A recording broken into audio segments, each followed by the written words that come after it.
Welcome back to the channel, friends. It's always an honor to walk alongside you on this path of self-discovery and spiritual awakening. Today we are addressing a quiet crisis that affects countless practitioners of the Dharma. A question so common and yet so difficult to face. Why do so many people who have studied Buddhism for years, attended teachings, recited sutras, and meditated faithfully still feel lost, anxious, frustrated, or emotionally reactive? Why do so many experienced practitioners continue to suffer despite their apparent spiritual progress? If you've ever wondered why your practice doesn't seem to work as expected, or why inner peace remains so elusive despite years of effort, then this video is for you. We are going to uncover the hidden trap that keeps even sincere seekers spinning in circles, the trap of confused or superficial practice. Let's start with a truth that may be uncomfortable to hear, but is absolutely necessary. Not all practice leads to transformation. You can chant for hours, you can memorize texts, you can perform rituals with perfect precision, but if your heart and mind remain unchanged, none of it penetrates. The essence of Dharma is not performance. It is internal revolution. We live in a time when spiritual activity has become widespread but not necessarily deep. Temples are filled, retreaters are sold out. Mantras echo across apps and playlists, and yet, emotional turbulence remains rampant. Pride, anger, comparison, gossip, and craving still dominate the minds of many practitioners. Why? Because practice without clarity is like sailing without a compass. You may feel busy, even devout, but you're not moving toward awakening. There's a famous teaching from the great master Patrol Rinpoche: you can recite prayers all day, but if you don't transform your mind, what's the point? This sharp truth invites us to look beyond activity and into intention, awareness, and embodiment. Let's unpack this further. Many practitioners start with great enthusiasm. They attend Dharma talks, receive empowerments, collect books, and begin daily rituals. This is a beautiful beginning. But then something strange happens. The practice becomes routine. The words are spoken, but the heart is absent. The mind becomes dull or distracted, and when difficulties arise in life, sickness, betrayal, financial stress, the same practitioner who chants compassion mantras explodes with rage or collapses in fear. This gap between practice and experience is not accidental. It arises when practice remains on the surface and never penetrates the roots.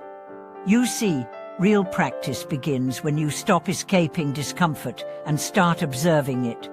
Let's take the example of a practitioner who recites 1,000 Avalokiteshvara mantras each day. Beautiful, but when criticized by a co-worker, she lashes out defensively, or when a friend gets praised, jealousy rises, or when things go wrong, she complains, blames, and panics. In such a case, is the mantra helping? Not really, because the mantra hasn't yet become integrated. It exists in her mouth, not yet in her heart. So what's missing? 3 things: understanding, embodiment, and vigilance. First, understanding. Many people believe that spiritual practice is about achieving results. They want to feel peaceful.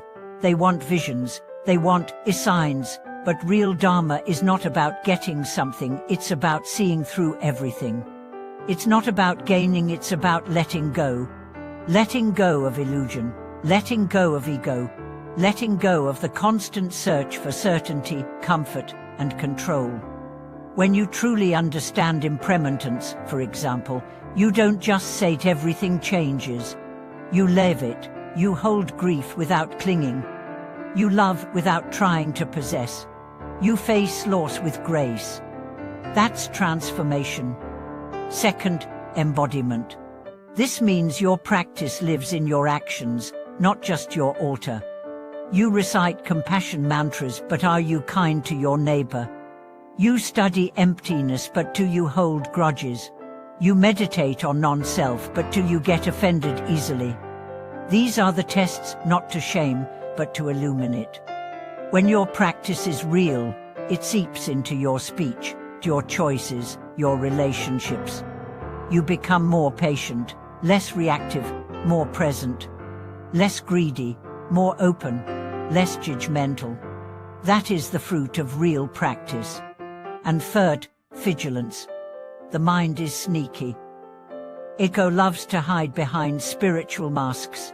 You think, I'm a good practitioner. I'm so devoted. But if you get annoyed when others don't acknowledge it, what does that say? You think, I've studied for years. I'm more advanced than others. But if you look down on beginners, your practice has become poison. This is spiritual bypassing, and it's very common. Real practice includes radical honesty, not self-hatred but clarity, the willingness to look at your shadows and say, yes, this too is me. Then bow to it. Then work with it. And now, let's talk about the most common trap: practicing for merit instead of liberation. Many people chant, donate, and volunteer to collect merit. They want better rebirths, protection, prosperity. These are fine aspirations, but they are not liberation. True Dharma is not about stacking blessings. It's about dissolving delusion. You don't chant to earn pints. You chant to open your heart. You don't meditate to escape pain. You meditate to see through it. You don't bow to the Buddha for favor. You bow to remember your true nature. When your motivation shifts from gain to truth, everything changes. You practice not to get somewhere, but to wake up here. Let me share a story. A woman once asked a teacher, I've recited this mantra for 5 years, why do I still suffer? The teacher replied, because you've been reciting with your mouth, not with your life. That hit her heart. But she began again, this time with awareness. She slowed down. She listened to the words. She felt them. She applied them in conflict. She noticed her habits. She made choices aligned with the teachings. And slowly, the mantra moved from sound to soul. Her suffering didn't vanish overnight, but it stopped controlling her. And that was liberation. So, dear friends, what kind of practitioner are you? Busy or clear? Faithful or aware? Disciplined or embodied? There's no shame in struggling. We all do, but we must be willing to ask, is my practice transforming me or just distracting me? Start small. If you chant, feel the chant. If you meditate, watch the watcher. If you serve, serve without expectation. Bring sincerity, bring curiosity, bring presence, and let the Dharma live not on your shelf, but in your breath.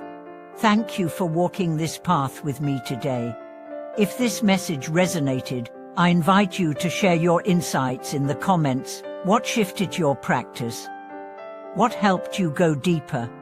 Subscribe to the channel, like the video, and click the bell so we can keep exploring these truths together.